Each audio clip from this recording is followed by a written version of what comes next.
Buenas noches, estimados y estimadas docentes. Gracias por acompañarnos en este ciclo de webinar organizado por la DIFOTS, Dirección de Formación Docente en Servicio. En este webinar, el tercero, la temática que vamos a abordar es cómo realizar el acompañamiento socioafectivo y cognitivo a nuestros estudiantes desde nuestro rol tutor a distancia. Ante todo, agradecemos y felicitamos a todos los docentes que nos acompañan esta noche. Reciban el cordial saludo del Ministerio de Educación por el interés que demuestran y el compromiso constante en esos espacios de aprendizaje que compartimos mutuamente en estas transmisiones en vivo. Agradecemos su compromiso a fin de responder a necesidades socioemocionales, tanto nuestras para poder fortalecernos y así también poder ayudar a nuestros estudiantes. Quien les habla, Alejandra del Río Cisniegas, psicóloga y especialista de la Dirección de Formación Docente en Servicio, Minedu, los acompañará en este webinar hasta finalizar. Me acompañan también dos expertos en el tema, Fernando Loyola Ángeles, él es especialista en psicología aplicada al aprendizaje y el trabajo, con amplia experiencia en el sector a nivel regional. Docente de pre y posgrado, especializado en el desarrollo de competencias, gestión de personas y coaching. Gracias, Fernando, por acompañarnos. Asimismo, Diana Rodríguez, ella es coordinadora de tutoría y orientación educativa de la Dirección General de Educación Básica Regular del Ministerio de Educación, licenciada en Psicología Clínica con una maestría en docencia universitaria, con estudios en terapias de artes expresivas, amplia experiencia en acompañamiento de niños, adolescentes y adultos. Igualmente le damos la bienvenida. Empezamos el desarrollo de esta conferencia indicándoles la dinámica que vamos a seguir. Responderán nuestros invitados a 4 preguntas que les iré haciendo a lo largo de cada uno de los bloques, pero asimismo ustedes podrán acompañarnos con sus inquietudes a través de los comentarios que se realizarán en línea y podrán ser contestados al finalizar este webinar. Igualmente, en este momento en las pantallas vamos a compartirles el correo para que puedan a través de él hacernos llegar sus inquietudes sobre la temática. difots016@minedu.gov.pe. En este webinar daremos orientaciones prácticas y precisas para el desarrollo de sus funciones como tutores y tutoras, facilitando el despliegue de un acompañamiento socioafectivo y cognitivo a los estudiantes y sus familias en la modalidad a distancia. Esto es un contexto completamente distinto a cualquiera que hayamos pasado, en donde las familias están poniendo toda su atención en una forma de responder que involucra los retos económicos, sanitarios y sociales, y continuará así a lo largo de las semanas y meses que vienen. En esta realidad, nuestros niños, niñas y adolescentes deben continuar con su desarrollo a través de una educación que se adapta e innova. Además, estamos seguros y creemos en el potencial que tienen y la capacidad como docentes para acompañar a los estudiantes en este proceso de educación a distancia. Ante este nuevo escenario y desafío, se presenta la oportunidad para fortalecer nuestras competencias socioemocionales y las de nuestros estudiantes. Desarrollamos entonces algunas interrogantes para nuestros invitados. La primera pregunta es, ¿cómo cambia la tutoría y orientación educativa en la modalidad a distancia?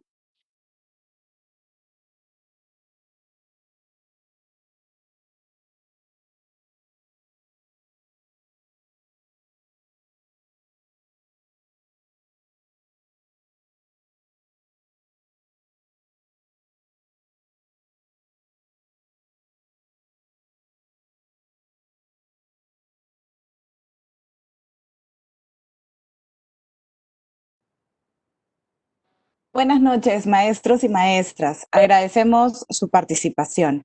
Es un gusto poder compartir con ustedes este momento de aprendizaje en donde juntos podemos encontrar algunas soluciones frente a esta gran tarea que tenemos de acompañamiento a nuestras estudiantes y a nuestros estudiantes en un contexto por demás retador. Para responder a la pregunta de cómo cambia la tutoría y orientación educativa en la modalidad a distancia, es necesario iniciar comprendiendo que el trabajo de acompañamiento a distancia es muy distinto al que realizamos en un espacio presencial. Intentar trasladar la práctica de un entorno a otro simplemente cambiando de medio de comunicación podría resultar poco efectivo. Vamos a comenzar por comprender algunas diferencias entre la modalidad presencial y la modalidad a distancia. Y para ello tengo una presentación que quiero compartir con ustedes. Voy a ponerla en grande para... Ahora la tecnología es nuestra mejor amiga, ¿no es cierto? Bien. Tenemos algunas diferencias que podemos encontrar desde este espacio de tutoría presencial y la tutoría a distancia, en donde podemos identificar desde ya algunas cosas, como por ejemplo el espacio del servicio. Antes teníamos el espacio físico dentro de la institución educativa, en donde el estudiante y el docente se encontraban en un encuadre específico que ya estaba establecido. Hoy día la tutoría a distancia en el marco de la emergencia sanitaria lo que hace es situarnos a todos en nuestra residencia habitual o en el lugar en el que cada estudiante y cada docente se encuentra. El momento de la interacción habitual también ha cambiado. Antes teníamos un encuadre dentro del horario escolar. Sin embargo, hoy día, a lo largo del día, en un horario flexible, estamos acordando entre el tutor y el estudiante y su familia cuáles serán estos momentos oportunos para hacer este acompañamiento. Asimismo, la participación en la interacción. Antes, el tutor y sus estudiantes, además de los padres, madres y o apoderados, se podían encontrar y conversar juntos a partir de la iniciativa de alguno de estos actores o del mismo tutor. En este caso es el tutor y sus estudiantes hoy día a partir de la tutoría a distancia que en coordinación con los padres y madres de familia van a poder hacer esta coordinación para encontrarse. El foco de trabajo en la tutoría presencial estaba centrado en una programación flexible a las necesidades de orientación y a los intereses de nuestros estudiantes. Hoy día, estas necesidades de orientación surgen a partir de la evolución de la situación de la emergencia sanitaria. Y en cuanto a las estrategias, contábamos en la tutoría presencial con este espacio individual y grupal, estos espacios de participación estudiantil, los espacios con las familias y la comunidad y la orientación educativa permanente. Hoy día priorizamos el acompañamiento al estudiante y el trabajo con las familias.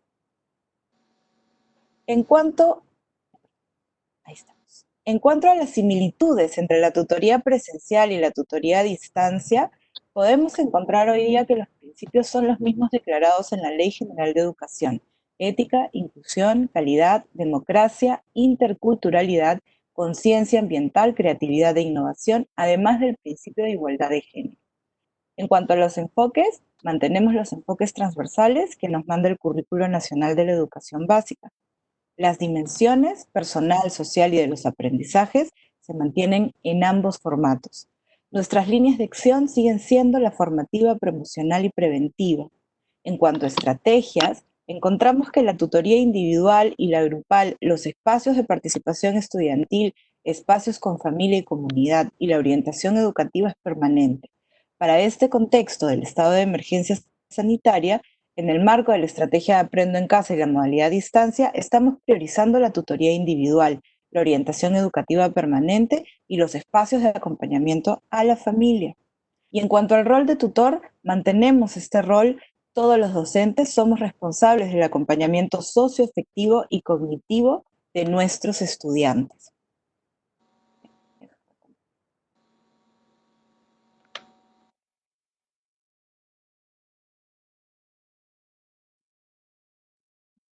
Es un reto que podemos mirar con ojos de oportunidad. Vamos a hacer un balance entre los pros y los contras que podríamos concluir que incluso algunos elementos negativos de este tránsito a la larga se van a convertir en espacios de desarrollo y aprendizaje para nosotros mismos como docentes.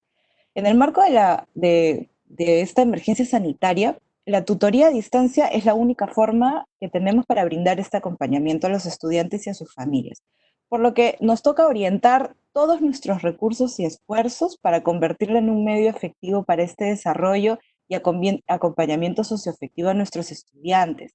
Es muy probable que en este contexto ustedes hayan observado que sus estudiantes demandan mucho más atención y que sus necesidades han cambiado y que muchas situaciones que antes no se observaban podrían haber comenzado a hacerse evidentes en las interacciones. Esta realidad nos está exigiendo a todos los docentes, sin distinción, que asumamos actividades de acompañamiento socioafectivo y cognitivo para reforzar los recursos con los que cuentan nuestros estudiantes y así hacer frente a los desafíos de la realidad actual y sus exigencias, siempre buscando el bienestar.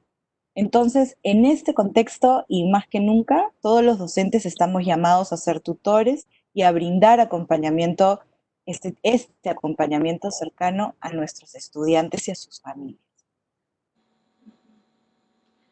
Así es. Muchas gracias, Diana. Por favor, Fernando, si puedes compartir una respuesta. Por supuesto. Y primero, buenas noches. Muchas gracias por la oportunidad de estar aquí con ustedes y por la oportunidad de poder dirigirme a los docentes de todo el país. No quería dejar pasar la oportunidad para agradecer y felicitar al Minedu por esta iniciativa de organizar este tipo de eventos. Retomando lo que dice Diana, y para complementar un poco, en este nuevo contexto también nos encontramos invitados a reflexionar sobre la forma de contactar a los estudiantes y sus familias en la tutoría. Desde allí nomás, desde la manera en la que nosotros hacemos este primer contacto. La selección de los medios de comunicación será fundamental para generar una buena interacción, el establecimiento de una relación de confianza y la posibilidad de generar un mayor impacto con nuestras intervenciones. Sin embargo, debemos comprender que el medio de comunicación será elegido de común acuerdo entre el tutor, el estudiante y padres de familia o cuidadores, según las condiciones de acceso con los que cuenten en casa o en la comunidad. Empecemos por hacer una distinción básica. Escenarios con conectividad y escenarios sin conectividad, haciendo referencia al acceso a Internet que tú y tus estudiantes pueden o no tener. Y acá es donde empieza la lógica de conexiones. Si tú y tus estudiantes se encuentran en un escenario de conectividad, podrán hacer uso de diferentes medios para desarrollar los espacios de tutoría. Este vendría a ser el escenario ideal. Sin embargo, si tú tienes conectividad, pero tus estudiantes no, deberás acompañarlos en el escenario sin conectividad, priorizando la comunicación por mensajes de texto o telefónicos. En otro escenario, si tus estudiantes sí tienen conectividad, pero tú no, deberás de trabajar en el escenario sin conectividad. Es importante tomar en consideración estos escenarios, ya que probablemente debas trabajar en una combinación de ellos dependiendo de la realidad de cada uno de tus estudiantes y sus familias. Pasar esto por alto podría traernos inconvenientes. Más allá del medio elegido, la empatía, el respeto y la confianza pueden tomar formas no verbales, verbales y gráficas, y no podemos perderlas de vista. Y como en todo proceso de aprendizaje de un lenguaje nuevo, en este caso el lenguaje del acompañamiento a distancia, será la práctica la que nos conduzca hacia el dominio.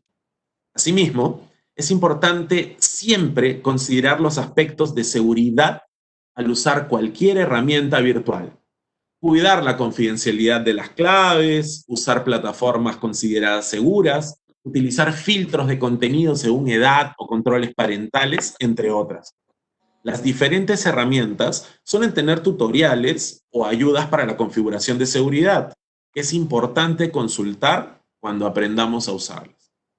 Una serie de herramientas y formatos que nos ayudarán a desarrollar el proceso y reuniones de acompañamiento de la mejor manera posible también sería de gran ayuda. Entonces, aquí, si Diana me ayuda con la presentación. Ahorita estoy compartiendo. Ahí vamos. Ahí estamos. Aquí tenemos nosotros algunas posibles herramientas que podríamos utilizar.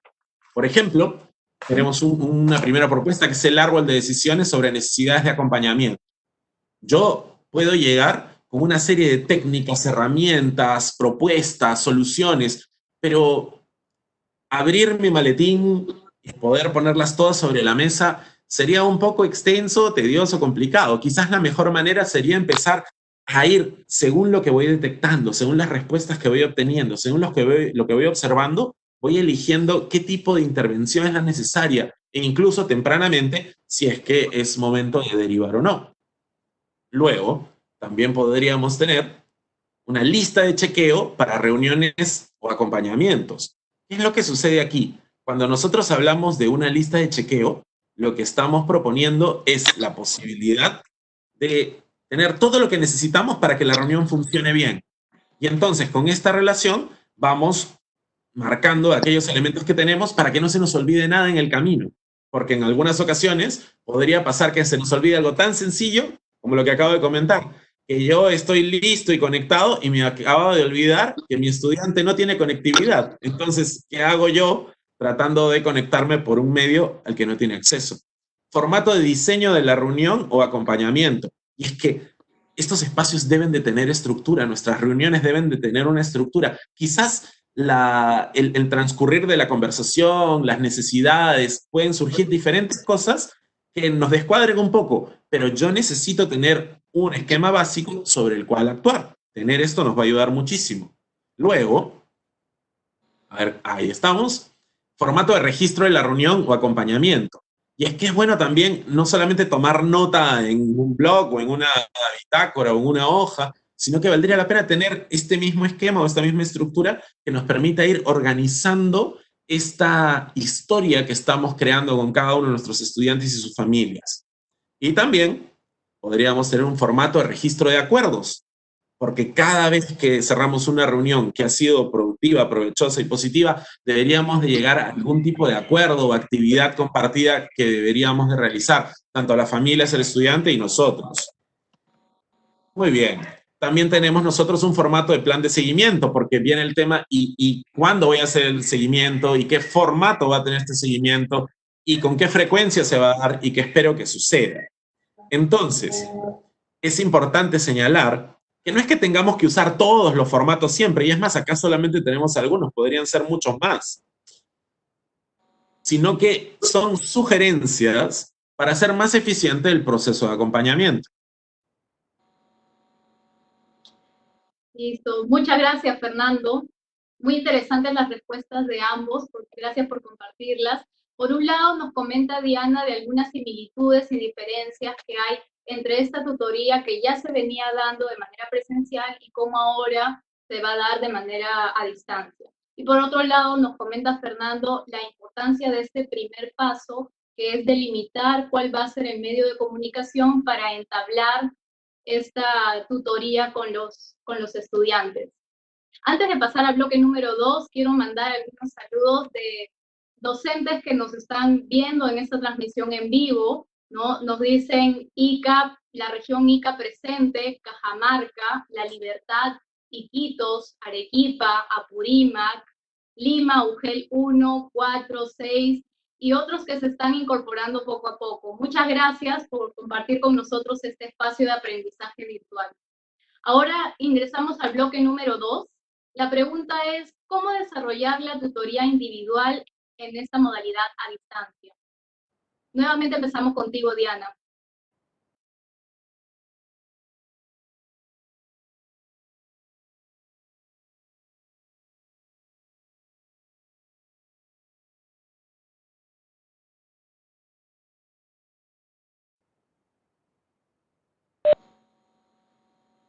La atención personalizada que recibe el estudiante en función de sus necesidades, intereses, dificultades, las interrogantes o conflictos personales o sociales también, incluso los de aprendizaje, sí que podrían tener, así como también temas de interés de la misma familia que no pueden ser abordados de manera grupal. La tutoría individual es planificada y flexible de acuerdo a la demanda de atención, entonces.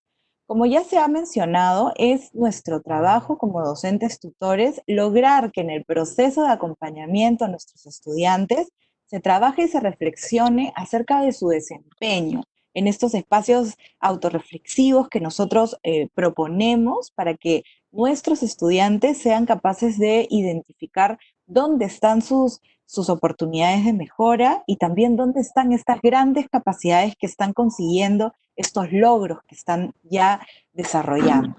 En esa línea, lo que se propone Aquí es un proceso de intervención de 4 pasos. Y estos 4 pasos yo creo que va a ser mejor si es que se los pongo también en este PPT que tenemos preparado. Es más sencillo mirarlo así en diapositivas.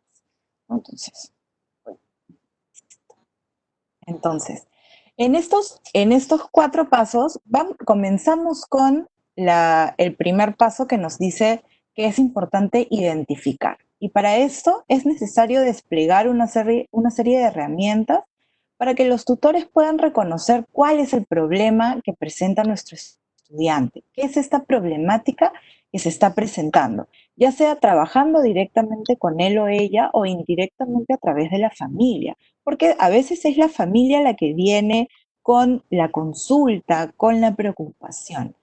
Es importante que en este primer paso nosotros mantengamos una escucha activa y empática, centrada en el estudiante y en lo que la familia está transmitiendo, para poder entender cómo está viviendo la situación problemática, cómo está siendo el contexto y su realidad particular.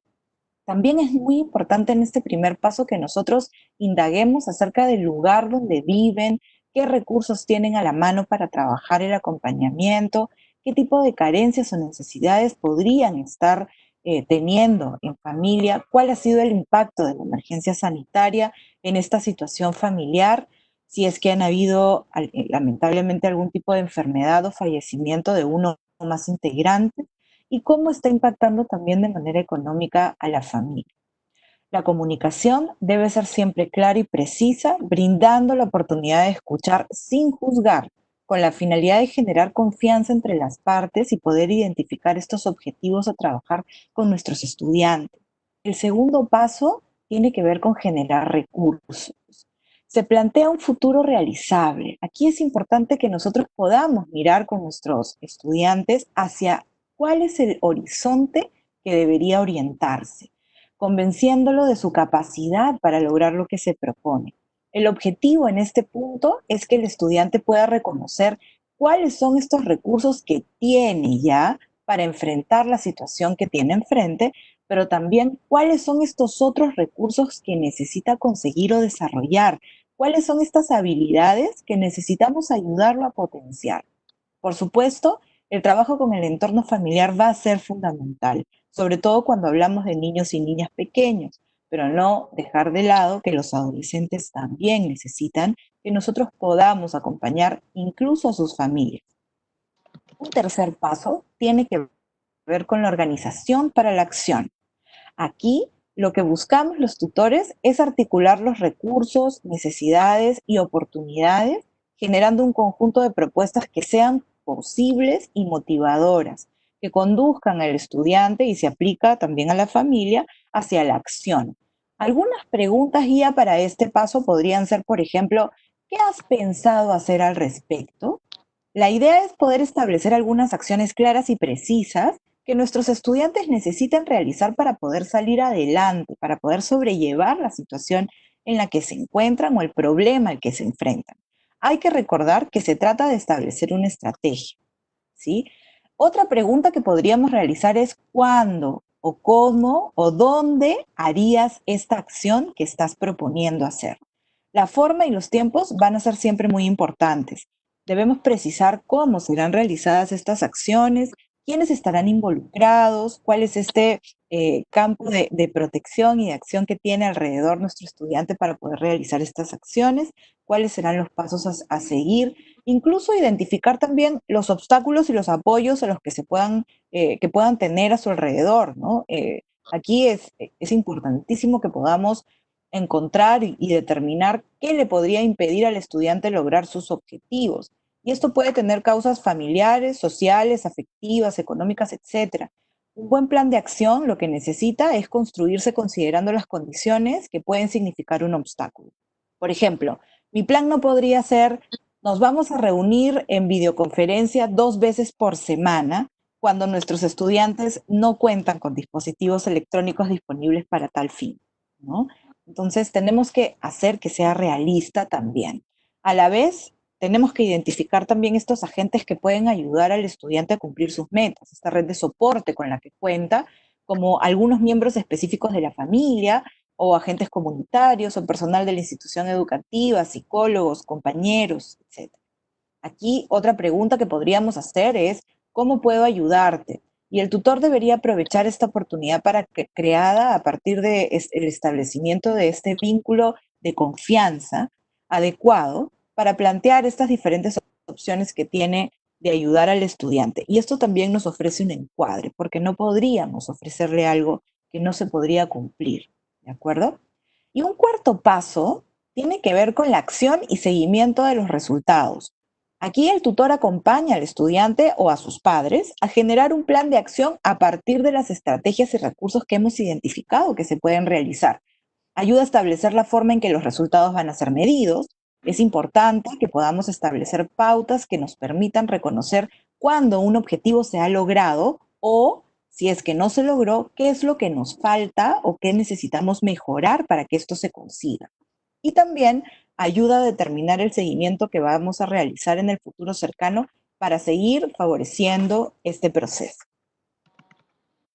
Entonces, lo importante en este plan del que estamos hablando, ¿no? Es justamente que nosotros podamos, a través de estos 4 pasos, buscar que sean un camino sencillo y ordenado para que el tutor pueda seguir y aumentar la efectividad de este proceso de acompañamiento y tutoría, tratando de que este método se aplique desde la realidad y el contexto del estudiante, por supuesto, por lo que una vez más aplicamos a la flexibilidad y a la creatividad del tutor.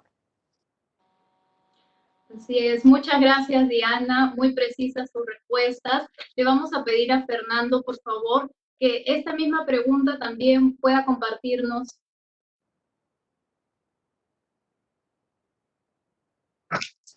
Muy bien, resulta importante en este punto, complementando lo que ya dijo Diana, y en verdad este modelo de 4 pasos no solamente es integrador y bastante completo, sino que nos permite tener esa estructura de la que veníamos hablando hace unos instantes.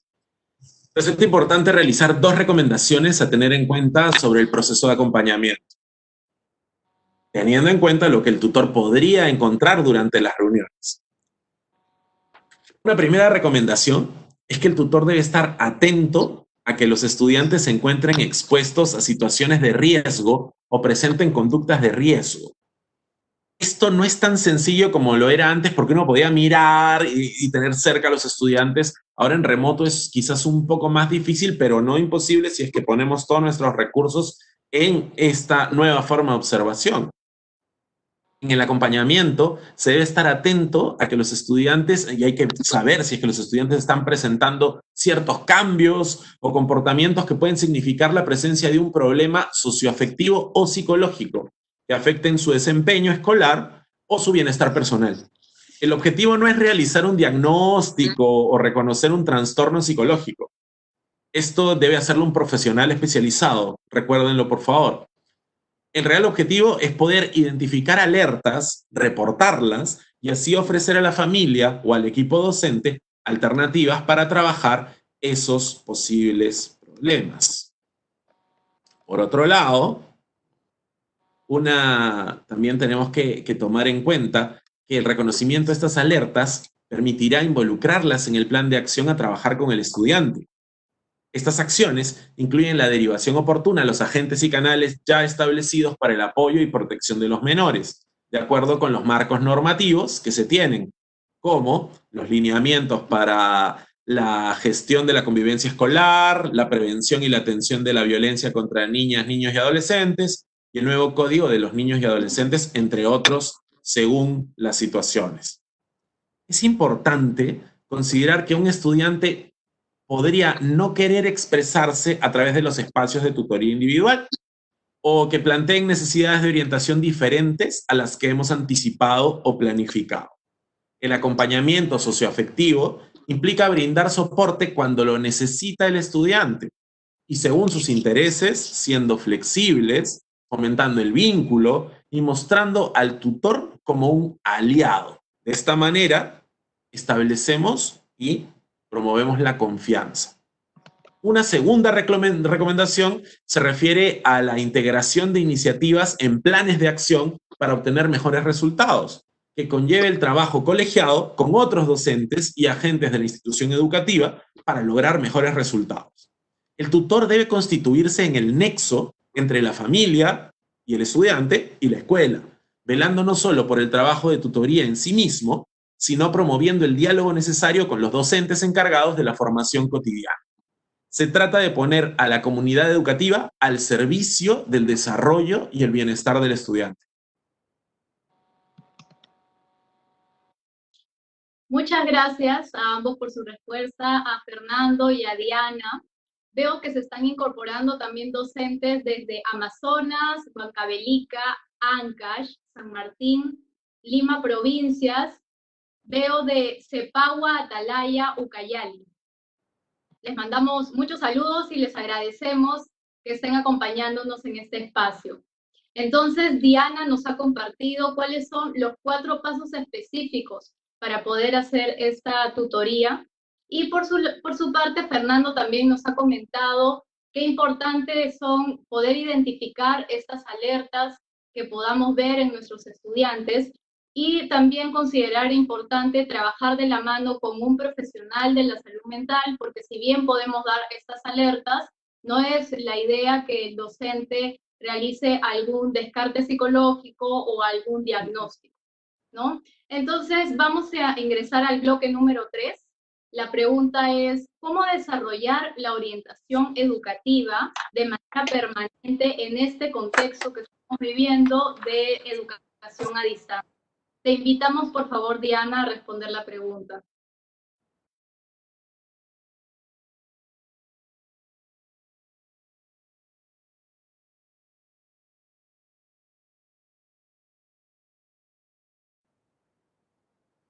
Gracias. Sí, la orientación educativa permanente es esta acción que hacemos desde la misma práctica docente y que se hace a lo largo de toda la jornada diaria, constantemente, acompañando a nuestros estudiantes de manera continua para contribuir con su formación integral y su bienestar en cualquier espacio de la institución educativa. Entendemos que es un proceso de ayuda específica y espontánea que realizan todos los docentes para poder contribuir con el desarrollo de nuestros estudiantes y del grupo de estudiantes también, ya sea que estén o no a nuestro cargo, y es a partir de situaciones que emergen de una necesidad del estudiante o que también identificamos como docentes, ¿no? Existen muchas formas, muchas aproximaciones a este acompañamiento socioafectivo desde la psicología, y aquí vamos a desarrollar un modelo que nos permita a los tutores ayudar a nuestros estudiantes a gestionar sus emociones y pensamientos y las acciones que derivan de ellos. El trabajo como tutores nos debe entonces, basarse en la observación de la conducta, estar muy pendientes de lo que estamos observando, de lo que estamos sintiendo en nuestro grupo, para poder ayudarlos a gestionar estas emociones y acompañar su desarrollo socioafectivo. Y esto hoy en día es muy importante.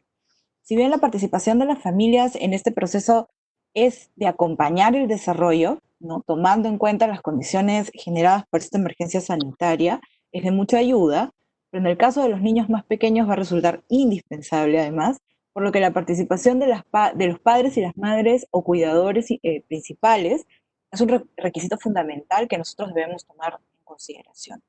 La gestión emocional implica 4 variables. Es importante que podamos identificarlas, que podamos decidir, que podamos analizar y que podamos regular estas variables. Entonces, una forma directa y confiable para ayudar la gestión de las emociones es entender cómo nuestros pensamientos y emociones desencadenan en la conducta, delimitando los comportamientos que el tutor o los docentes están observando en el estudiante, incluso las familias, ¿no? Los papás, las mamás están encontrando conductas que se desencadenan de una serie de pensamientos y emociones. Recordemos, que el tutor y los docentes estamos observando constantemente y que es importante que podamos regular desde el espacio de acompañamiento en la tutoría estas respuestas conductuales para ayudar a hacerlas más ajustadas a los requerimientos de nuestro entorno, enfocado siempre en el bienestar y en el bienestar tanto de nuestros niños, niñas y adolescentes como también de la familia. Las emociones usualmente parecen ir y venir sin control, ¿no? Podríamos pensar que que no tenemos control sobre ella. Sin embargo, nosotros podemos, y usualmente lo hacemos, ejercer alguna medida de gestión emocional cuando el estado afectivo es muy fuerte o está impactando una meta personal o laboral, como cuando estamos muy estresados y esto no nos permite aprender o no nos permite encontrar alternativas de solución frente a un problema.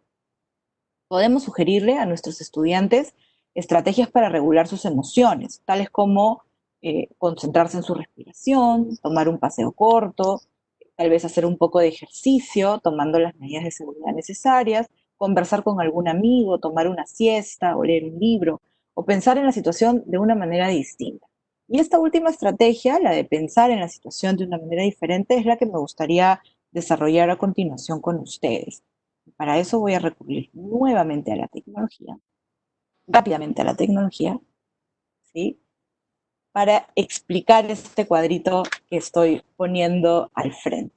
La conducta emocional se inicia en el momento en el que la situación, entendida como la propuesta del entorno o un suceso que escapa a nuestro control, dispara un pensamiento automático. Es decir, lo primero que pasa por nuestra mente cuando evaluamos esa situación.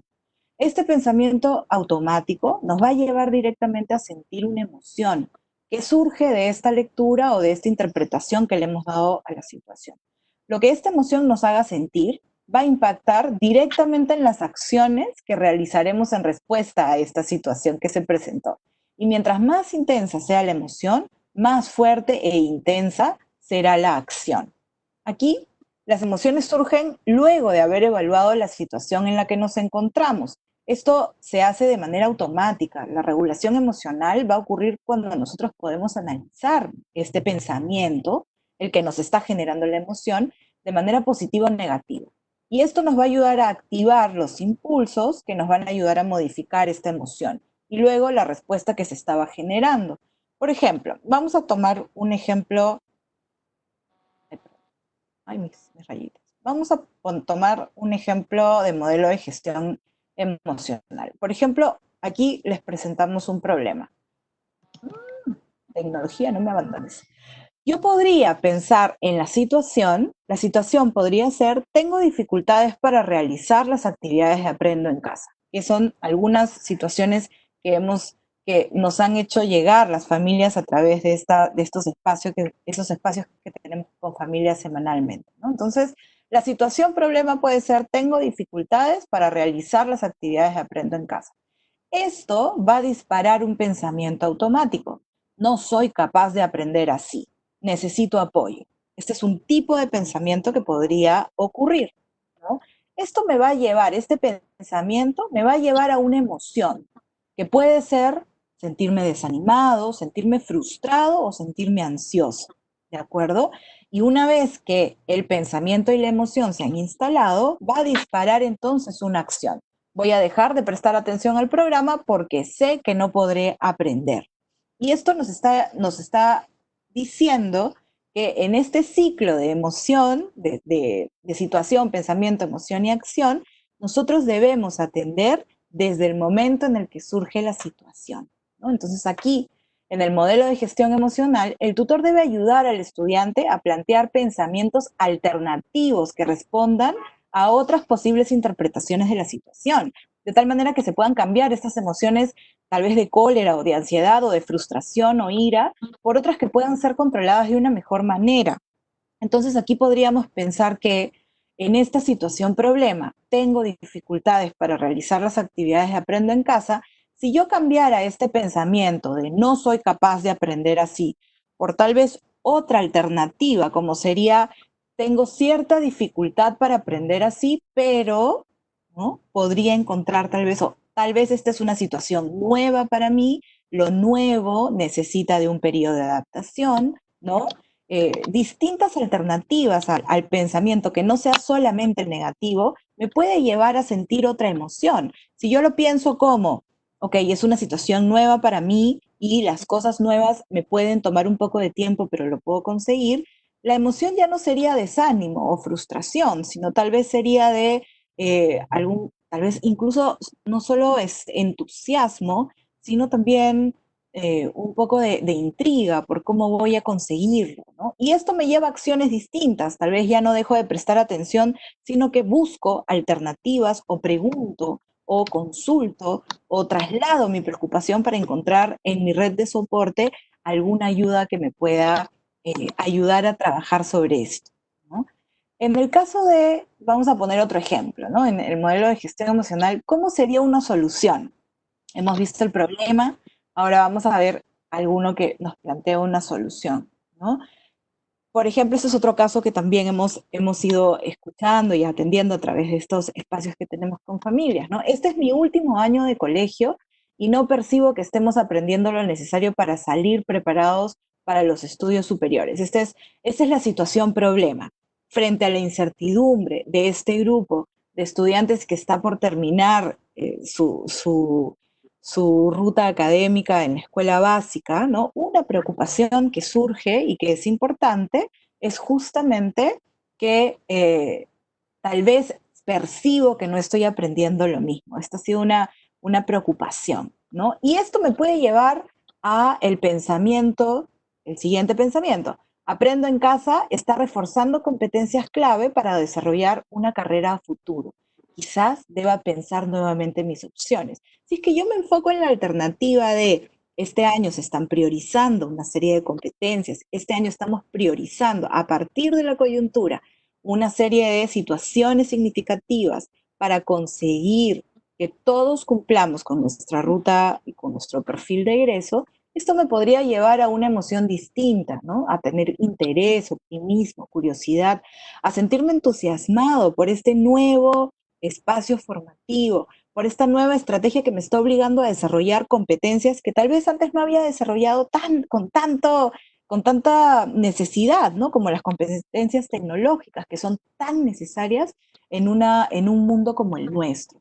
Lo que me llevaría también a una acción específica, que sería voy a prestar más atención al programa y voy a buscar alternativas para seguirme preparando. Entonces vemos aquí que dentro del modelo de gestión emocional se trata de que como acompañantes podamos fomentar y ayudar a que nuestros estudiantes se detengan a atender la situación y analizarla antes de desanimarnos rápidamente por lo que nos ocurre, y esto es algo que podemos practicar nosotros también, es detenernos a analizar la situación para comprender qué es lo que está originando en mis emociones, qué estoy sintiendo, y para poder plantear pensamientos alternativos que me ayuden a bajarle la intensidad a las emociones y tal vez cambiarlas por otras más adecuadas que sí me contribuyan para poder tener más control sobre las acciones que voy a tomar a continuación. Esto no solamente para el contexto de aprendizaje, esto nos puede servir para cualquier situación en donde estemos trabajando la gestión emocional. Muchas gracias, Diana. Estoy segura que todas las recomendaciones que están brindando les van a servir a los docentes tutores. Les voy a pedir ahora a Fernando que pueda también compartirnos su respuesta. Bueno, dado que se ha hablado de la orientación educativa como una práctica permanente enfocada en el desarrollo socioafectivo del niño, niña y adolescente, el tutor debe manejar para ello herramientas que le permitan generar un adecuado espacio de diálogo y aprendizaje. Se propone el uso de 3 prácticas clave. Primero, pensemos en la escucha activa y consciente, de la cual ya nos ha comentado un poco Diana y me gustaría complementar. Cuando hablamos de escucha activa y consciente, estamos hablando de esta capacidad de mantener atención focalizada, no solo en el discurso del estudiante o de sus familiares, sino de poder entender e interpretar su lenguaje también no verbal y paralingüístico. De allí, si es que contamos con escenarios de conectividad y podemos tener una videoconferencia, funcionaría muy bien. Pero ¿qué pasa cuando no lo tenemos? Pues podríamos trabajar afinando nuestra capacidad de escucha y tratando de ver qué pasa con el tono de voz, con la fluidez del lenguaje, entre otras cosas. Una sugerencia es que si se usan medios de conexión digital y en la medida de lo posible, se puede usar video y audio para ver y escuchar al estudiante. Aunque la comunicación sea vía telefónica o por mensaje de texto o correo electrónico, la práctica de escucha activa implica que el tutor pueda prestar mucha atención a lo que el estudiante quiere decir y a la expresión de sus emociones. Es necesario pedir al estudiante que verbalice lo que siente, incluso ayudándose con emoticones, dibujos u otros recursos a la mano. Quizás hoy en día el lenguaje de los emojis sea un lenguaje que nosotros no solamente tenemos que aprender, sino que también tendríamos que estar tan familiarizados para poder conocer qué representa cada uno de ellos y de esta manera interpretar un poco este lenguaje que para nuestros estudiantes es natural ya. Y nos podemos estar perdiendo gran parte de la expresión emocional justo por no entender este lenguaje. Segundo, el diálogo apreciativo. La técnica de diálogo e indagación se concentra en las fortalezas y recursos de las personas. El diálogo apreciativo a mí me gusta mucho justo por eso, porque podemos tener una conversación para renegar y frustrarnos y fastidiarnos y la verdad les juro que después de eso quizás uno sienta alivio o se puede sentir peor, pero lo que sí nos queda claro es que la realidad no cambió. En cambio, si es que yo me baso en fortalezas y recursos, puede que de allí extraiga el plan que estoy buscando. Es este cambio de mirada del que nos hablaba Diana hace un momento con la estructura y que luego se conectaría con este plan de acción del que también hemos estado hablando. Vamos a llevar a nuestros estudiantes hacia la autorreflexión y el cambio de conductas, entendido como la búsqueda del desarrollo o de un futuro mejor. El tutor debe despertar la capacidad que todos tenemos de convertir en realidad nuestras expectativas. Dicho de otro modo, si el tutor logra que el estudiante se conecte con su propia seguridad y confianza en sus recursos, y es que aquí tenemos que pensar en los recursos que tiene cada uno de nuestros estudiantes y enfocarnos en ellos, y de esta manera elevar su autoestima, aumentamos la posibilidad y la probabilidad de que éste se esfuerce más para lograr el objetivo propuesto. Tercer elemento importante, validación emocional. Esta es una práctica que nos permite trabajar con el estudiante a partir de lo que siente y piensa, a partir de su evaluación de las situaciones que lo rodean. Se trata de validar y dar cabida a los afectos surgidos en el niño, niña o adolescente en su vida cotidiana y en sus diferentes interacciones sociales. La técnica parte de la premisa de que las emociones no son buenas ni malas, y esto es algo que sí tenemos que trabajarlo muchísimo y tenerlo muy presente. No hay emociones buenas y malas. Lo que sí hay dosis de emoción que nos pueden desbordar. Y aquí, de hecho, puedo irme a dos ejemplos. Por lo general, últimamente he estado leyendo en redes sociales que no dejes que el miedo te paralice. El miedo es tan malo, el miedo no te deja avanzar. Oigan, el miedo es lo que nos impide tirarnos por la ventana, porque yo tengo miedo de caerme y que me muera. Y gracias a eso sigo acá entero y puedo estar hablando con ustedes. Por el otro lado, queremos gente que siempre sonría y esté feliz. Bueno, les comento que gracias a Dios, ahora que está de moda decirle tóxico a todo, también ya existe la felicidad tóxica, pues, ¿ya? Entonces hay que tener cuidado con eso, porque no existen emociones buenas y malas, sino que sus dosis son las que podrían interferir. Simplemente son una expresión natural de nuestra lectura del mundo, de nuestro entendimiento del mundo. El tutor debe siempre indicar explícitamente al estudiante que lo que siente es normal, ya sea alegría, ira, tristeza, miedo, y que en todo caso eso que siente puede ser conversado para que le permita regularlo y tomar decisiones y acciones adecuadas al entorno y a lo que necesita. De lo que se trata finalmente es alentarlos a que desplieguen estos espacios de soporte emocional y clima de acogida a través del diálogo, haciendo un uso efectivo del tiempo que disponen. Y es que se apunta al desarrollo tanto cognitivo como socioafectivo del estudiante, lo que hace menester que pueda generar un balance entre ambas dimensiones del proceso de aprendizaje con su ayuda. Así es. Muy interesante, muchas gracias por sus respuestas a ambos. Creo que han dejado bastante claro, por un lado, la participación de los padres y madres o cuidadores y qué importancia tiene que puedan también vincularse y estar al tanto de ese trabajo que se viene realizando, ¿no? Para trabajar de manera conjunta. Igualmente, como todos tenemos claro, el fin último del proceso de tutoría es aprender a regular estas emociones, estas respuestas conductuales, y ahí bien Diana nos ha dado el modelo de gestión emocional, ¿no? Y bueno, finalmente Fernando nos ha compartido 3 recomendaciones muy concisas y súper prácticas, que es la escucha activa y consciente, el diálogo apreciativo y la validación emocional, ¿no? Qué importante es validar las emociones de nuestros estudiantes, nuestras propias emociones también. Entonces, vamos a continuar con el bloque número 4. En este caso, la pregunta sería, ¿cómo trabajar con la familia para que contribuya a este desarrollo socioafectivo que estamos mencionando justamente de sus hijos e hijas, ¿no? Diana, por favor, si puedes compartirnos su respuesta.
Para que esta estructura se genere, ¿no? Requieren que el tutor primero se encuentre actualizado en torno a la crisis sanitaria, porque esto es un pedido de información, y sus relaciones con otros temas de actualidad, como seguridad, trabajo, economía. Es importante que podamos comprender, explicar y clarificar el contexto, ¿no? Y ubicar al tutor en una posición generadora de confianza, ¿no? Por otro lado, es importante mantener un en la reunión que nos permita seguir una secuencia que va de la necesidad al plan de acción. Una persona que reconoce un objetivo comunicativo claro y un diálogo alineado a este objetivo va a confiar más en su interlocutor que aquella que participa de una conversación que es errática, circular, sin un foco claro, ¿no? También es importante que cuente con herramientas, con prácticas de acuerdo al nivel que puedan ser de utilidad para las familias. Escuchar es muy importante, pero es importante recordar también que hemos mencionado que muchas personas buscan orientación y que esperan recibirla. Para ello, es importante que sepamos que ustedes cuentan con orientaciones que están preparadas justamente para las familias y que publicamos semanalmente en las plataformas del Minedu, en Aprendo en Casa, y que también existen normas que contienen orientaciones para el trabajo con familias, como la Resolución Viceministerial 093 y la Resolución Viceministerial 097. Estas contienen recomendaciones para este contexto de emergencia sanitaria específica, pero quiero reforzar la idea de que en Aprendo en Casa hay un espacio específico donde todas las semanas se pone información, artículos, cartillas, infografías, videos que pueden servirles de utilidad para trabajar con familias. Escuchen de manera activa también, con la finalidad de profundizar y comprender estas necesidades, tal y como lo mencionaba Fernando hace un rato, la escucha activa, ¿no? Tener claras cuáles son las preocupaciones y las condiciones por las que atraviesa la familia en estos momentos. Hay que tomar nota de estos puntos clave, ¿no? Eso sería una muy buena idea, tomar nota de los puntos clave para evitar que se nos pierda información relevante y que tengamos que plantear nuevamente estos modelos para comprender mejor la situación. Hay que mantener una actitud positiva con un fundamento realista. Tal vez esto sea una de las cosas más difíciles, ¿no? La actitud positiva en un momento como este puede ser complejo. Acompañar a las familias en el proceso para mejorar sus prácticas y fortalecer sus competencias parentales o apoyar a sus hijos para que logren sus objetivos requiere de una mirada de oportunidad. Es decir, que nosotros podamos ser capaces de confiar en que la familia tiene lo necesario para lograr lo que se propone. Si nosotros le trasladamos esta confianza a la familia, ellos van a sentir que son capaces de hacerlo. También es importante que promovamos que las familias compartan sus experiencias con otras familias a través de entornos virtuales para formar una red de soporte entre ellos, en la que puedan aprender de sus buenas prácticas, ¿no? Y que se brinden también contención. Esto es lo que queremos con la comunidad educativa. Entonces, si ponemos en práctica estas sugerencias, es muy probable que la confianza se instale de manera sólida en la relación que tienes ya con las familias, con los padres, madres y cuidadores. Y quiero repetir algo que ya hemos dicho antes. Se trata de un método que debe aplicarse desde la realidad y el contexto de cada familia, por lo que una vez más apelamos a la flexibilidad, a la sensibilidad y a la creatividad de nuestros tutores. Diana, muchas gracias. Solo te voy a pedir si nos puedes repetir la primera recomendación, porque parece que hubo ahí un problema con el audio y los docentes nos están pidiendo. La primera parte, hiciste una recomendación antes de ingresar a las buenas prácticas. ¿Sí puedes repetir eso, por favor? Sí, les estaba comentando que hablábamos del encuadre, ¿no? De lo importante que es sentar las bases para el trabajo con las madres, padres y cuidadores, es poder generar estructura. Cuando se acercan a nosotros a pedirnos orientación o ayuda, lo que las personas esperan, nuestros estudiantes, las familias esperan, es encontrar una respuesta que satisfaga sus necesidades. Y por eso es tan importante que nosotros podamos tener una estructura clara sobre lo que van a encontrar, ¿no? Esto de estar actualizados frente a lo que la emergencia sanitaria nos está trayendo, cómo podemos tratar temas de actualidad, que además son muy importantes para nosotros mismos también, ¿no? Para poder cuidarnos, para poder afrontar y comprender y explicar y clarificar también el contexto en el que estamos ahorita todos juntos. No sé si es que repito todo, de repente lo que sí podemos mencionarles ahorita a todos los que nos están viendo en este momento es que todo lo que estamos conversando hoy está en una guía, en unas orientaciones que ya están publicadas en Aprendo en Casa, hoy día han aparecido publicadas. En un ratito más les voy a mostrar cómo llegar a esta guía para que ustedes puedan ver el detalle de todo lo que hemos conversado, lo que ha aparecido en el PPT, las orientaciones que estamos dando, lo van a encontrar ahí para que no se preocupen si es que algo se me perdió a la hora que hablé. En el audio. Sí, con muchas gracias, Diana. Creo que con eso has podido concluir la parte que había habido un problema con el audio, pero ya está perfecto. Ahora, por favor, sí te voy a pedir, Fernando, que puedas compartirnos tu punto de vista, ¿no? A esa respuesta. Perfecto. Un punto clave en el acompañamiento a las familias es fijarnos en las competencias parentales. Estas son las capacidades prácticas que tienen las madres y los padres para cuidar, proteger y educar a sus hijos e hijas y asegurarles un desarrollo suficientemente sano. En el contexto actual, resulta indispensable trabajar sobre ellas pensando en nuestros estudiantes. Otro punto importante, y siguiendo las propuestas que ya mencionaba Diana de la RUM 093-2020, resulta indispensable que como tutor tomen en cuenta las siguientes recomendaciones al momento de trabajar con padres, madres y cuidadores. Nuestra primera recomendación es, por favor, que utilicen medios y formas de comunicación con las familias que resulten efectivas en este contexto. Además de tomar en cuenta si se trata de un escenario con o sin conectividad, cosa que ya les comenté, consideren, por favor, que los mensajes deben ser breves, puntuales, sólidos y centrados en soluciones. Tanto por el bien de las familias como para ustedes, que esperaría no estén escribiéndose mucho, hablando mucho, cuando hay formas de ser directos, asertivos, claros y brindar un apoyo. Las reuniones con una agenda claramente pauteada y los comunicados extensos y detallados han quedado en suspenso y debemos de reemplazarlos por reuniones efectivas, con agendas que pueden ser flexibles, pero no por eso extenderse mucho. Y aún así no podemos perder la calidez ni la calidad de nuestras intervenciones. Por otro lado, refuercen la confianza en las nuevas modalidades. Transmitan tranquilidad ante la preocupación natural por el aprendizaje de sus hijas e hijos. Probablemente ya se han enfrentado a esto durante semanas y ya encontraron buenas maneras de responder. Y si no lo han hecho, sigan intentándolas. Expliquen con argumentos sencillos pero contundentes la forma en que la coyuntura no detiene el aprendizaje de sus hijos, porque su desarrollo tampoco se detiene. Establezcan mecanismos de comunicación con las familias que les permitan contar con un flujo continuo de información. Recuerden que en estos momentos, para ellos, ustedes son el rostro y la voz de la institución educativa, el punto de contacto con el proceso de aprendizaje de su hijo e hija. Quizás por eso es que están tan aprensivos y tan intensos en algunos casos. Entendámoslos. Ustedes son la figura y la cara de la educación para ellos.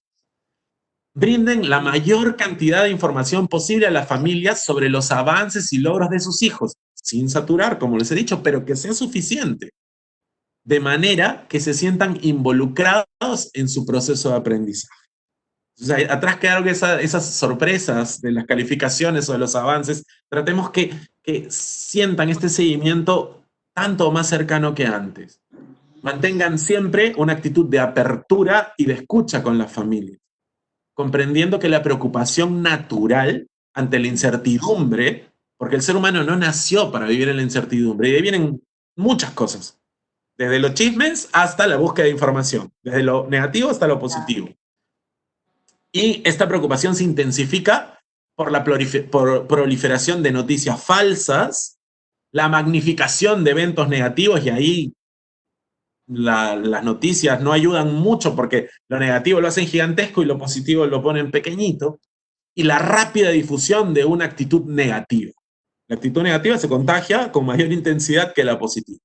Entonces, por favor, conviértanse en proveedores de objetividad y optimismo. Tarea compleja, ya lo mencionó Diana, pero no por eso vamos a decir que el traje nos quedó grande.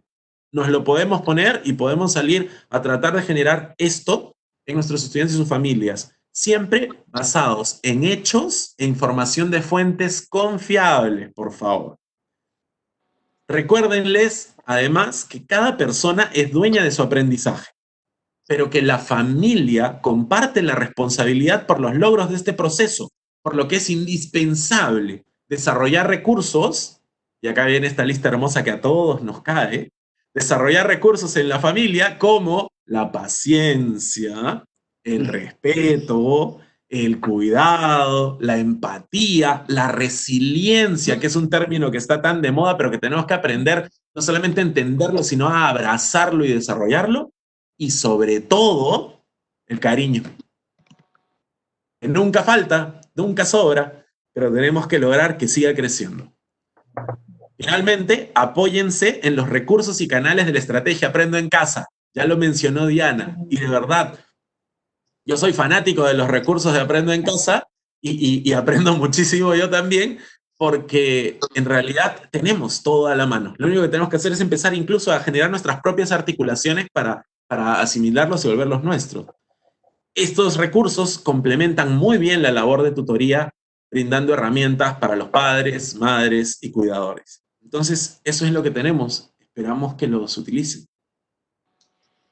Bien, entonces nos han resaltado una serie de recomendaciones: mantenerse actualizado, tener un esquema de reunión, leer a detalle las orientaciones para padres de familias que ya han sido publicadas en la plataforma Aprendo en Casa, y Diana en unos momentos también les va a guiar en la ruta específica. Sin embargo, es necesario también que seamos conscientes de esta flexibilidad que puede haber dependiendo la realidad y el contexto de cada familia, ¿no? Eso es bien importante. Ahora, como bien mencionamos en un inicio, vamos a recoger algunas preguntas que nos han hecho a lo largo de este webinar a través de sus comentarios, y vamos a pedirle por favor a nuestros invitados que respondan, ¿no? Te voy a pedir, Diana, por favor, que respondas la siguiente pregunta. ¿Cómo hacer la tutoría individual cuando los grupos son grandes? ¿Qué criterios podríamos considerar? Sí, creo que es una pregunta muy importante. Al tener un grupo grande, vamos a necesitar primero ver cuál es la estructura o tal vez incluso vamos a tener que primero analizar cómo están nuestros horarios de trabajo, ¿no? Ahora que estamos en época de cuarentena, lo que ha sucedido es que nuestros horarios se han modificado, ¿no? Buscando que podamos atender tal vez por pequeños grupos a nuestros estudiantes, porque muchas veces no es posible reunirnos con todos a la vez en una sesión sincrónica virtual, ¿no? En esa línea, lo primero que tenemos que pensar es que va a ser necesario que tengamos por lo menos una reunión con cada uno. Eso es importante porque más allá de lo que podamos nosotros ver con cada sesión sincrónica, si las tuviéramos, e identificar, se nos va a perder mucha información que vamos a necesitar recoger de manera individual. Tal vez no podamos reunirnos con todos todas las semanas, ¿de acuerdo? Y esto es importante decirlo también. Conversemos con el director de la escuela, veamos cuáles son las orientaciones que nos está dando la escuela para que podamos gestionar estos espacios con la familia de manera individual, ¿de acuerdo? Y creo que va a ser muy importante que podamos priorizar también. Es importante atenderlos a todos. Van a haber algunos que van a ser necesario, tal vez, tener o atender primero, justamente atendiendo a una gran necesidad o a una coyuntura familiar compleja, y tal vez vamos a necesitar muchos mayores espacios con ellos y su familia, ¿no? Y en otro caso podríamos pensar en hacer la tutoría por pequeños grupos, ¿no? Si es que tenemos la posibilidad de hacerlo de manera sincrónica, en un entorno virtual, que no, lamentablemente no podemos acceder todos a ello, pero si fuera posible, tener pequeños espacios grupales también podría ayudarnos, ¿no?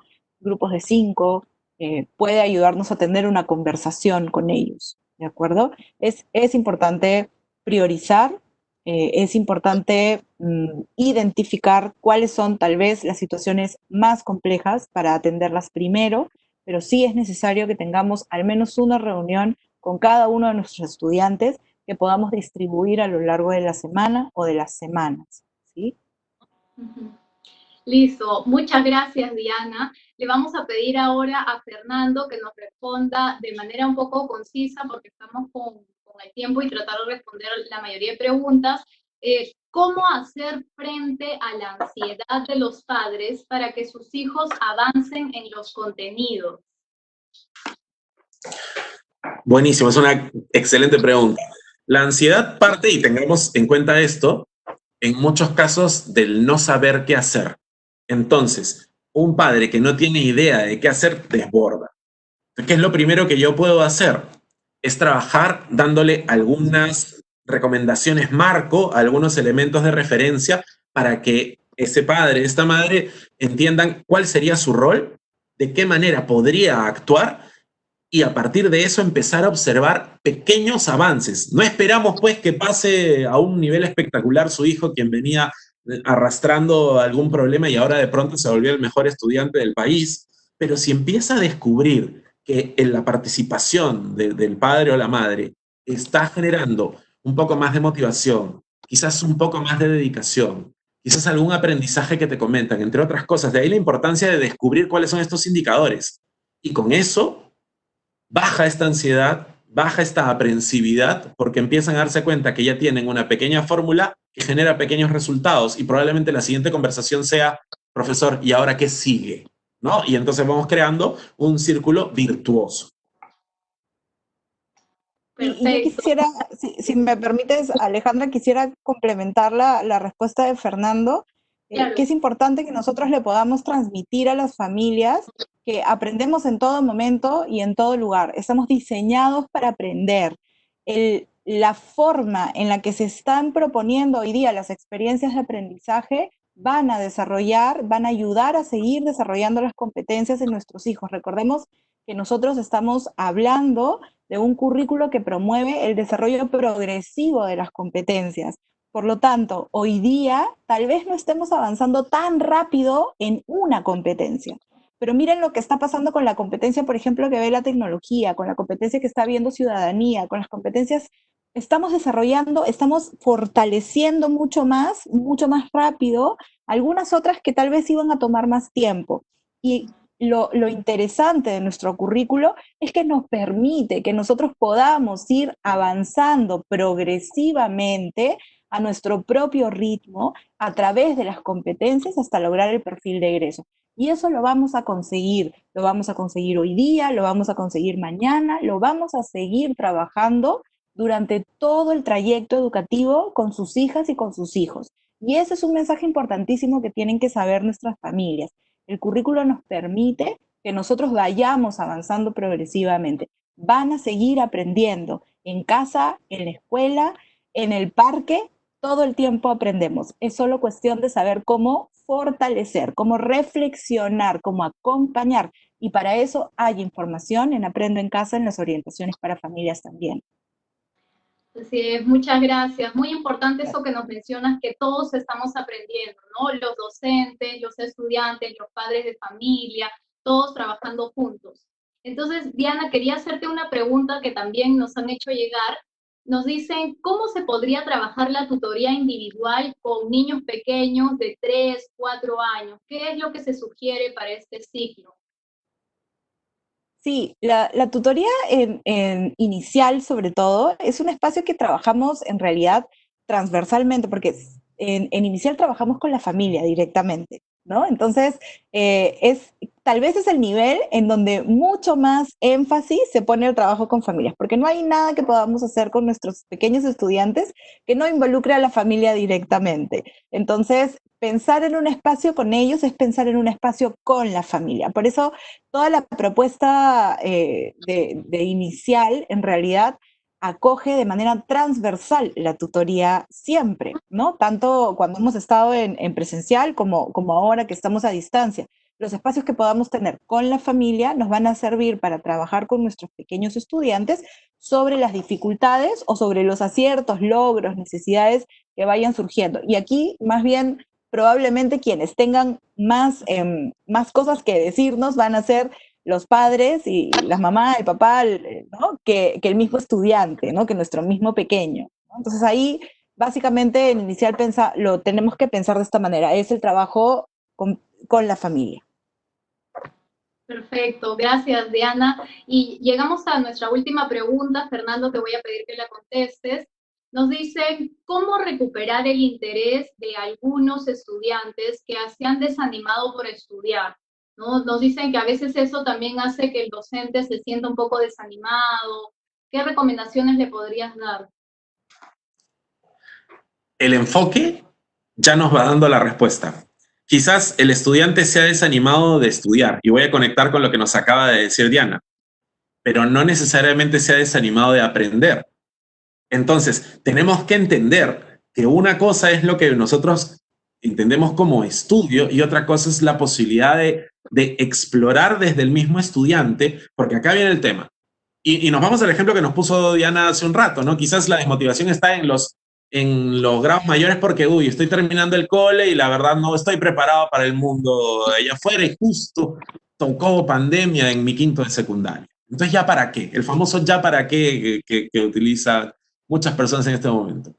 ¿Ya para qué? Bueno, entonces vamos a hablar, y hace un rato hablábamos de esta mirada apreciativa. Entonces empecemos por el lado de qué te gusta, qué te interesa, qué quieres lograr. Si es que yo planteo la lógica no desde hoy y el problema, sino desde cómo te estás mirando pensando en la generación de un objetivo a futuro, es más, yo puedo recuperar eso que está generando la desmotivación. No es que yo quería, terminando el colegio, hacer tal cosa que ya no se va a poder. No sé, seguir mis estudios superiores. Bueno, hablemos de tus estudios superiores. ¿Qué es lo que quieres estudiar? ¿Qué te gustaría hacer y por qué? Ahora, ¿cuál es la ruta que te lleva hasta allá? Entonces, yo voy a esquivar el problema para irme de frente al futuro deseado y construir hacia ese futuro deseado un plan que me permita generar esta reconexión del estudiante. Entonces, ¿qué sí le interesa? Ya sé que no le interesa, ahora quiero saber qué sí. Quiero conectarme con ese sueño caído para ver cómo podríamos reformularlo de tal manera que siga existiendo. Entonces, es una labor de repensar la situación y de tratar de utilizar todos los recursos. Si es que aún así la situación es mucho más compleja y tenemos a alguien que no ve norte, no ve futuro, está todo en negro, deberíamos de pensar en la posibilidad de derivar, porque quizás estamos ante alguien que de verdad ya necesita cierta asistencia profesional. Ujú. Listo. Perfecto. Muchas gracias por sus respuestas muy precisas, muy útiles. Vamos a agradecer a todos los que están con nosotros también y vamos culminando este webinar, ¿no? Este tercer webinar denominado Cómo realizar el acompañamiento socioafectivo y cognitivo a mis estudiantes desde mi rol tutora a distancia. Para cerrar, vamos a dar algunas ideas fuerza que hemos visto ya a lo largo de este webinar. En primer lugar, Diana nos comentaba de estas similitudes y diferencias que encontramos. Por ejemplo, algunas similitudes, vamos a ver, son los mismos enfoques, los mismos principios, las mismas dimensiones, líneas de acción, ¿no? En cuanto a la tutoría individual, vemos como segundo lugar que es una atención mucho más personalizada al estudiante, que hay 4 pasos que ahora lo vamos a ver también que están en las orientaciones. El primero, identificar a partir de la escucha activa y empática. El segundo, generar recursos frente a ello. El tercero, organizarse para la acción, ¿no? Articulando estos recursos, necesidades y oportunidades. Y finalmente, tomar acción, ¿no? Para poder hacer un seguimiento también de estos resultados.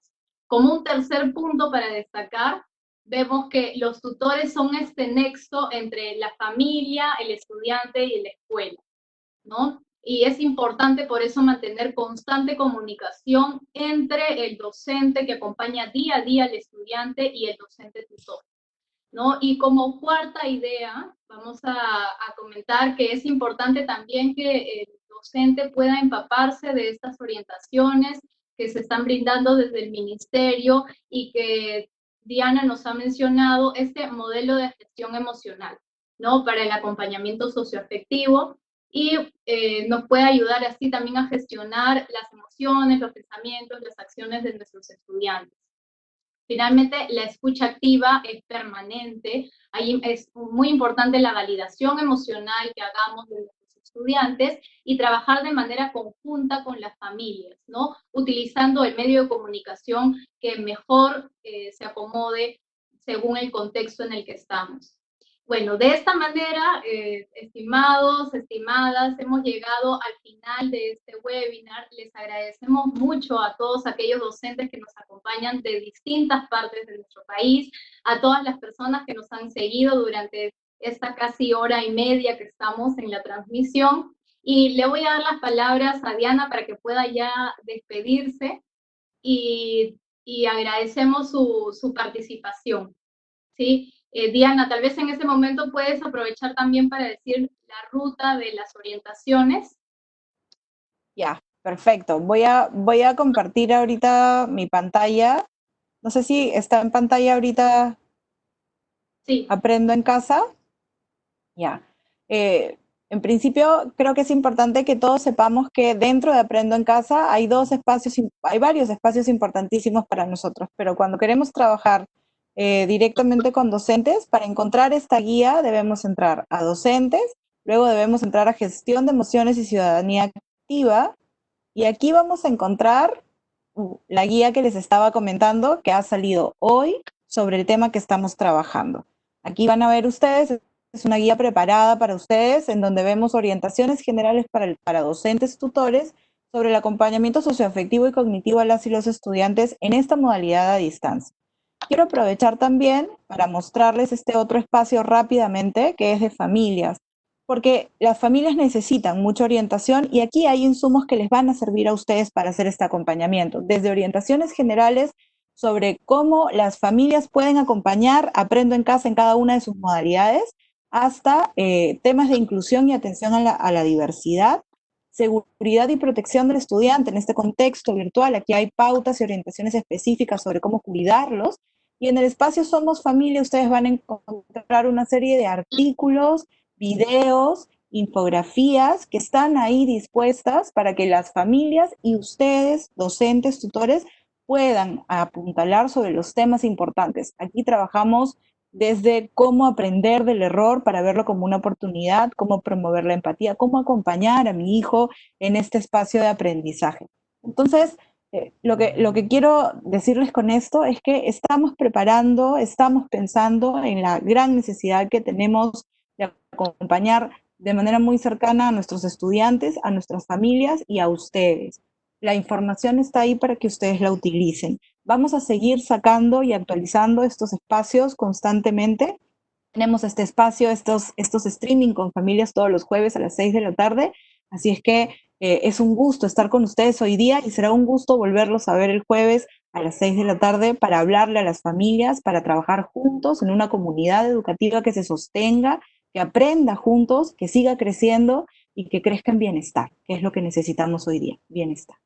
Gracias. Gracias, Diana. Damos, por favor, ahora las palabras para Fernando para que pueda despedirse de todas esas personas que nos han acompañado, ¿no? Docentes y de diferentes regiones. Por favor, Fernando. Muchas gracias.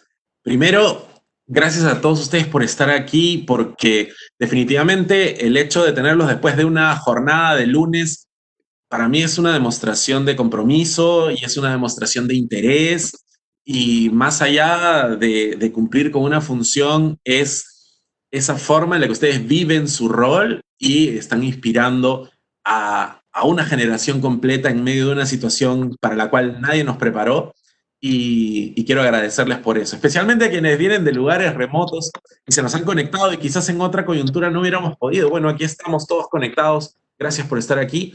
Para mí ha sido un gusto compartir con ustedes, bueno, y con Diana y con Alejandra, que esta conversación a mí me ha gustado muchísimo. Y yo quisiera cerrar simplemente diciéndoles que empiecen por ustedes.